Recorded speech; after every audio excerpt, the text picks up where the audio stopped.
Conversando com Deus, livro 1, capítulo 9. Continuação da narrativa.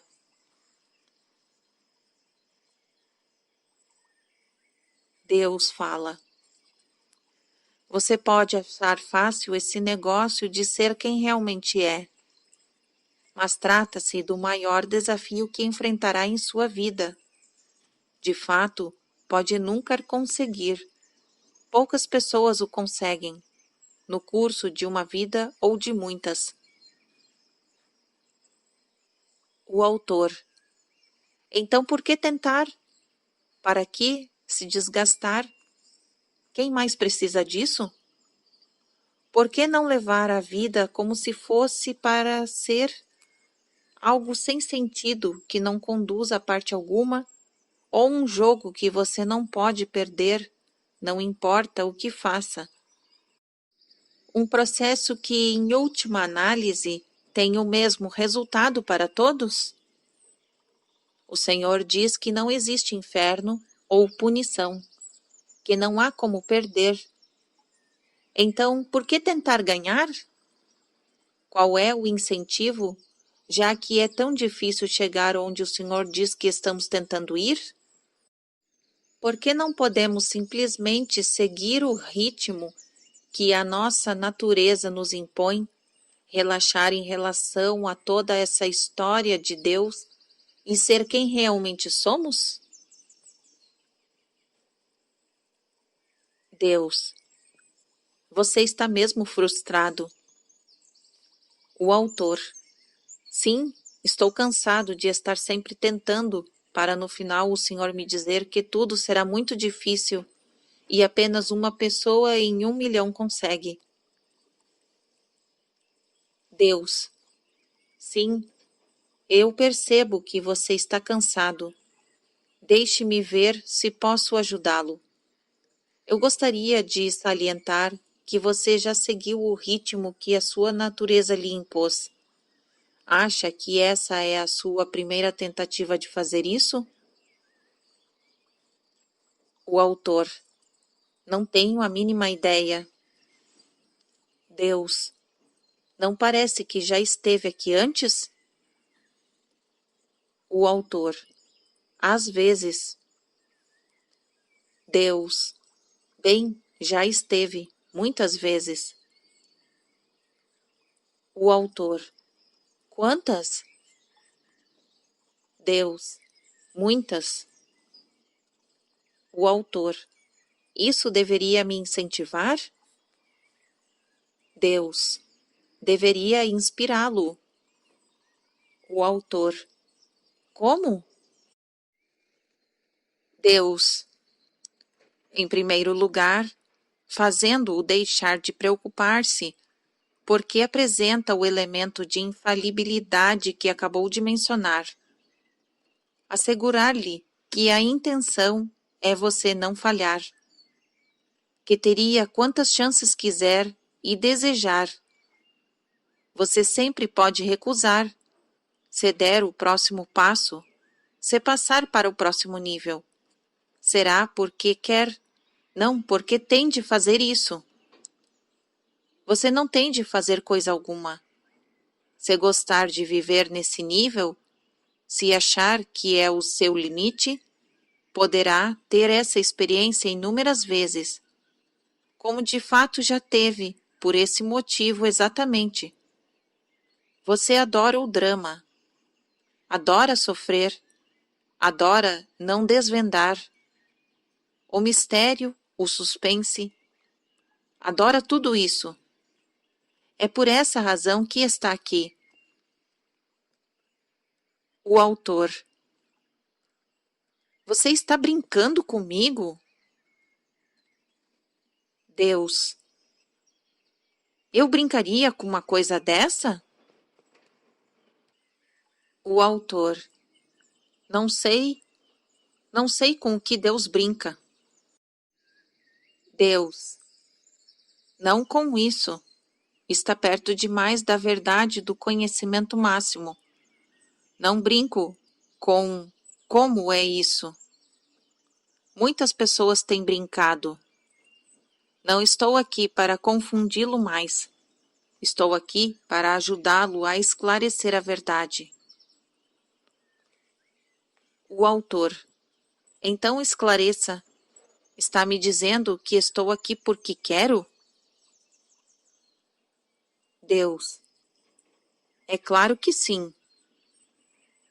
O autor. Eu escolhi estar? Deus. Sim. O autor. E fiz essa escolha muitas vezes? Deus.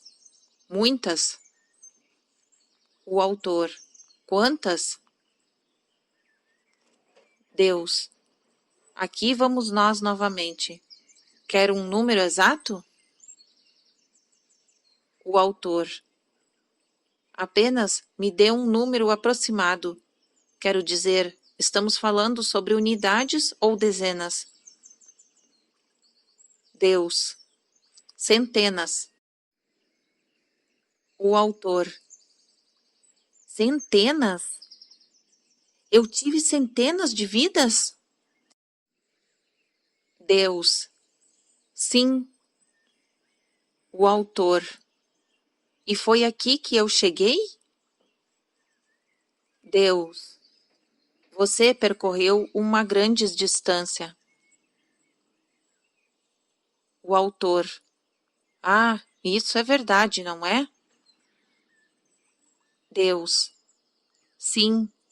Bem, o fato é que, em vidas passadas, você matou pessoas.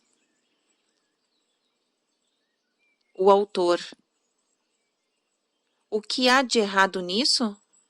O Senhor mesmo disse que às vezes a guerra é necessária para acabar com o mal. Deus.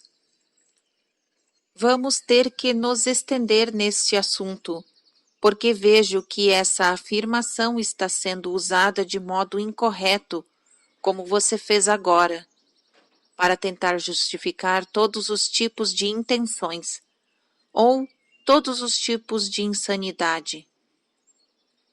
Seguindo os padrões mais elevados que eu observei que os seres humanos concebem, o assassinato nunca pode ser justificado como um meio para expressar raiva ou hostilidade.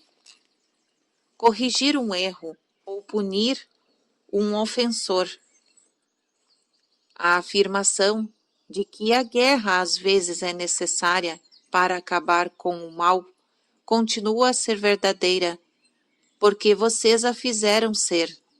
Decidiram, na criação de seus eus, que o respeito por toda a vida humana é e deve ser um valor da máxima importância.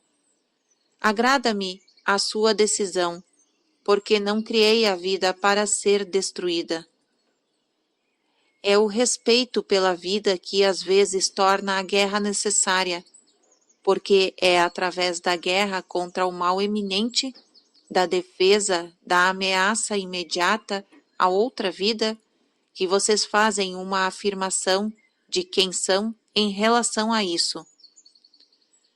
De acordo com o código moral mais rígido, você tem o direito de fato, a obrigação de pôr fim à agressão a uma pessoa ou a si próprio. Isso não significa que o assassinato é justificável como punição, vingança ou um meio de resolver pequenas diferenças. Em seu passado, você matou em duelos por amor de uma mulher e chamou a isso de defender a sua honra, quando era a sua honra que estava perdendo. É absurdo matar para resolver diferenças. Hoje em dia, muitos seres humanos ainda usam a força, matam para resolver diferenças ridículas, chegando ao máximo da hipocrisia. Alguns até mesmo matam em nome de Deus, e isso é a maior blasfêmia, porque não representa quem vocês são. O autor. Ah, então há algo de errado em matar. Deus. Vamos recapitular.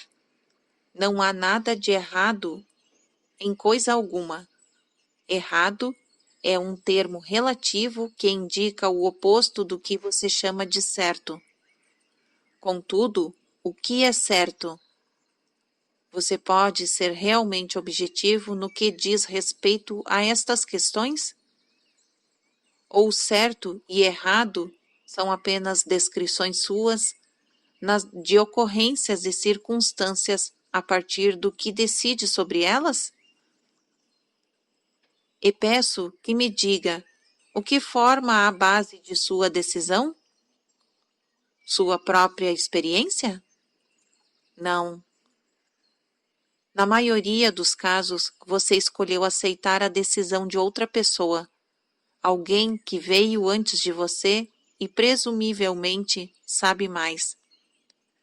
Raras de suas decisões diárias a respeito do que é certo e errado são tiradas por você, baseadas por você em sua interpretação. Isso é especialmente verdadeiro quando se trata de questões importantes. De fato, quanto mais importante é a questão, menos você tenderá a prestar atenção à sua própria experiência e mais tenderá a tornar os ideais de outras pessoas suas próprias. Isso explica por que você renunciou a praticamente todo o controle de certas áreas de sua vida e certas questões que surgem dentro da experiência humana. Essas áreas e questões muito frequentemente incluem os temas mais vitais para a sua alma, a natureza de Deus e da verdadeira moralidade. A questão da realidade máxima, os problemas da vida e da morte que cercam uma guerra, a medicina, o aborto, a eutanásia, todos os valores pessoais, todas as estruturas e julgamentos. Isso a maioria de vocês anulou, interferiu para outras pessoas. Vocês não querem tomar as suas próprias decisões a esse respeito. Outra pessoa que decida. Eu concordarei. Eu concordarei. Brada você. Alguém me diga o que é certo e errado. A propósito, é por esse motivo que as religiões humanas são tão populares. Não importa muito qual seja o sistema de crença, desde que seja regido, coerente e corresponda claramente à expectativa do seguidor. Devido a estas características, você pode encontrar pessoas que acreditam em quase tudo. A conduta e a crença mais estranha têm sido, atribuídas a Deus. É a vontade de Deus, dizem, a palavra de Deus. E há aqueles que aceitam isso, alegremente, porque assim eliminam a necessidade de pensar. Agora vamos pensar na morte. Pode haver um motivo justificável para matar? Pense nisso. Descobrirá que não precisa de uma orientação externa, uma fonte superior para lhe dar respostas. Se pensar e descobrir como se sente em relação a isso, as respostas serão óbvias e você agirá de acordo com elas. Isso é chamado de agir sob a sua própria orientação. É quando você age sob a orientação de outras pessoas que se mete em apuros. Os estados, as nações, deveriam usar o ato de matar para atingir os seus objetivos políticos? As religiões deveriam usar esse mesmo ato para impor os seus ditames teológicos? As sociedades deveriam usá-los como uma reação àqueles que violam os códigos de comportamento? O ato de matar é válido como uma solução política, persuasor religioso ou uma forma de resolver os problemas sociais? Você pode matar se alguém está tentando matá-lo? Mataria para defender a vida de um ente querido ou alguém que não conhece? O ato de matar é uma forma adequada de defesa contra aqueles que matariam se não fossem de algum modo impedidos? Há uma diferença entre o ato de matar e o assassinato? O Estado gostaria de fazê-lo acreditar que matar para cumprir uma agenda política é perfeitamente justificável. De fato, o Estado precisa que você aceite a sua palavra a esse respeito para existir como uma instituição de poder. As religiões gostariam de fazê-lo acreditar que matar para revelar, difundir e impor a sua verdade particular é perfeitamente justificável. De fato, as religiões exigem que você aceite a sua palavra a esse respeito para existir como instituições de poder. A sociedade gostaria de fazê-lo acreditar que matar para punir aqueles que cometem certas ofensas que mudaram ao longo dos anos é perfeitamente justificável. De fato, a sociedade precisa que você aceite a sua palavra a esse respeito para existir como uma instituição de poder. Você considera essas posturas corretas? Aceitou a palavra de outrem a esse respeito? O que o seu eu tem a dizer? Não existe certo ou errado nessas questões, mas, com suas decisões, você desenha a imagem de quem é. De fato, com suas decisões, os estados e as nações já desenharam essas imagens. Com suas decisões e religiões, criaram impressões indestrutíveis. Com elas, as sociedades também produziram suas autoimagens. Você está satisfeito com essas imagens? São essas as impressões que deseja criar? Essas imagens representam quem você é? Seja cauteloso com essas perguntas. Elas podem exigir que você pense. Pensar e fazer julgamentos de valor é difícil. Isso o leva à pura criação, porque muitas vezes terá de dizer: eu não sei, simplesmente não sei. Ainda assim, terá de decidir e, portanto, de escolher. Terá de fazer uma escolha arbitrária. A escolha, uma decisão que não surge de um conhecimento pessoal anterior, é uma chamada de pura criação. E o indivíduo está muito consciente de que, tomando estas decisões, o eu é criado. A maioria de vocês não se interessa por esse trabalho tão importante, prefere deixá-lo para outras pessoas. E por isso, vocês não criam a si próprios, mas são criaturas caracterizadas por hábitos, criadas por outras pessoas.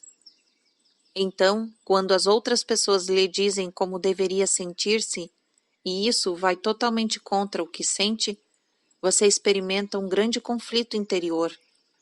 Algo em seu íntimo lhe diz que aquilo que as outras pessoas disseram não corresponde a quem você é. E agora? O que deve fazer? Sua primeira atitude é procurar os seus beatos, as pessoas que colocaram nessa situação. Procura padres, rabinos, pastores e mestres, e eles lhe dizem para parar de ouvir o eu. Os piores deles tentarão assustá-lo para que negue o que sabe intuitivamente. Eles lhe falarão sobre demônios, Satanás, os maus espíritos, o inferno, a condenação e todos os temores em que possam pensar para fazê-lo ver que aquilo que sentia e sabia intuitivamente era errado. e que o único modo de encontrar algum conforto é aceitar a teologia deles, os pensamentos, as ideias, as definições de certo e errado e o conceito a respeito de quem você é. A sedução aqui é que tudo que você tem de fazer para obter aprovação imediata é concordar. Concorde e a obterá. Alguns até mesmo irão cantar, dançar, erguer os braços e gritar aleluia. É difícil resistir a isso. Tanta aprovação, tanto júbilo, porque você viu a luz, foi salvo. A aprovação raramente acompanha as decisões interiores. As celebrações raramente se seguem à escolha de aceitar a verdade pessoal. De fato, ocorre exatamente o contrário. As outras pessoas podem não só deixar de celebrar a sua decisão, de aceitar a sua verdade pessoal, como também expô-lo ao ridículo. O quê? Você está pensando e decidindo por si mesmo? Está seguindo os seus próprios padrões, fazendo os seus próprios julgamentos de valor?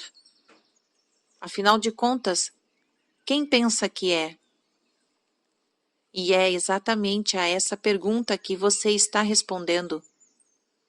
Mas você deve fazer o trabalho sozinho, sem recompensa ou aprovação, talvez até mesmo sem que seja notado. E então você faz uma pergunta muito boa. Por que continuar? Por que começar a trilhar esse caminho? Que benefício isso trará? Qual é o incentivo? Qual é o motivo? O motivo é ridiculamente simples. Não há outra saída. O autor. O que o senhor quer dizer? Deus. Quero dizer que você não tem outra escolha. De fato, há outra atitude que possa ter. Fará o que está fazendo pelo restante de sua vida, como fez desde que nasceu. A única dúvida é se o fará consciente ou inconsciente. Veja bem, você não pode desistir da jornada. Começou-a antes mesmo de nascer. Seu nascimento é apenas um sinal de que a jornada começou. Portanto, a pergunta não é: por que começar a seguir esse caminho? Você já começou a segui-lo. Fez isso com o primeiro batimento do seu coração. A pergunta é: desejo seguir esse caminho consciente ou inconscientemente? Como a causa da minha experiência? Ou como o seu efeito? Durante a maior parte de sua vida, você viveu sob o efeito de suas experiências. Agora está sendo convidado a ser a causa delas. Isso é conhecido como viver com consciência, caminhar com consciência. Como eu disse, agora muitos de vocês percorreram uma grande distância, progrediram muito. Então você não deveria achar que depois de todas essas vidas, só chegou até aqui. Alguns de vocês são criaturas muito evoluídas, extremamente conscientes de seus eus. Você sabe quem é e o que gostaria de tornar-se. Além disso, sabe como ir daqui para lá. Isso é um ótimo sinal, uma indicação certa. O autor. Mas do quê? Deus. De fato, de que agora lhe restam muito poucas vidas. O autor. Isso é bom? Deus. Agora é para você. E por que você o diz? Até pouco tempo atrás, tudo o que queria era permanecer aqui. Agora, tudo o que quer é partir. Este é um ótimo sinal. Até pouco tempo atrás, você matava seres, insetos, plantas, árvores, animais, pessoas. Agora, não pode matar coisa alguma sem saber exatamente o que está fazendo e por qual motivo. Este é um ótimo sinal. Até pouco tempo atrás, você vivia como se a vida não tivesse um objetivo. Agora sabe o que não tem, salvo o que lhe dá. Este é um ótimo sinal. Até pouco tempo atrás, você implorava ao universo que lhe mostrasse a verdade. Agora diz ao universo a sua verdade. Este é um ótimo sinal. Até pouco tempo atrás, você tentava ser rico e famoso. Agora tenta simplesmente e de modo maravilhoso ser você mesmo. E até pouco tempo atrás, você me temia. Agora me ama o suficiente para considerar-me seu igual. Todos estes são ótimos sinais. O autor. Meu Deus, o Senhor faz com que eu me sinta bem. Deus. Você deveria sentir-se bem. Todos que falam Deus em uma frase não podem estar tão mal. O autor. O Senhor realmente tem senso de humor, não é? Deus. Eu inventei o humor. O autor. Sim, já disse isso. Está certo. Então, o motivo para seguir em frente é que não há outra opção. É o que está acontecendo aqui. Deus. Exatamente. O autor. Então posso perguntar se pelo menos isso será mais fácil? Deus. Ah, meu caro amigo, é muito mais fácil para você agora do que foi há 3 vidas atrás passadas. Nem dá para descrever. Sim, sim, será mais fácil. Quanto mais você se lembrar, experimentar e, por assim dizer, souber, quanto mais souber, mais se lembrará. É um círculo vicioso. Então, sim, será mais fácil, melhor e até mesmo mais prazeroso. Mas lembre-se de que nada foi exatamente desagradável. Quero dizer, você adorou tudo. Todos os minutos.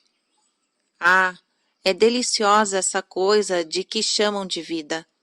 É uma experiência formidável, não é? O autor. Bem, suponho que sim. Deus. Você supõe? Como eu poderia tê-la tornado mais formidável? Não está podendo experimentar tudo? Lágrimas, alegria, sofrimento, tristeza, euforia, depressão profunda, perda, ganho, atração. O que mais poderia haver? O autor. Menos sofrimento. Deus. Menos sofrimento, sem mais sabedoria, vai contra o seu objetivo. Não lhe permite experimentar a alegria infinita, que é o que eu sou. Seja paciente. Você está adquirindo sabedoria, e agora as suas alegrias são cada vez mais possíveis sem sofrimento. Esse também é um ótimo sinal. Você está aprendendo, lembrando-se de como amar, libertar, liberar, criar e chorar sem sofrimento. Sim, pode até mesmo ter a sua dor sem sofrimento, se é que sabe o que eu quero dizer. O autor: acho que sim. Estou percebendo mais graça nos dramas de minha própria vida. Posso recuar e vê-los como são, até mesmo rir. Deus: exatamente. E não considera isso crescimento? O autor: acho que sim. Deus: então continue crescendo, meu filho, e continue a decidir o que quer tornar-se na versão mais sublime do seu eu. Continue a esforçar-se para isso. Continue, continue. É o trabalho de Deus que estamos realizando, você e eu. Por isso, continue. Fim do capítulo 9. E agora o capítulo 10, que é apenas uma pergunta e uma resposta. O autor: eu amo o Senhor. Sabe disso? Deus: sei, também amo você. Fim do capítulo 9 e capítulo 10.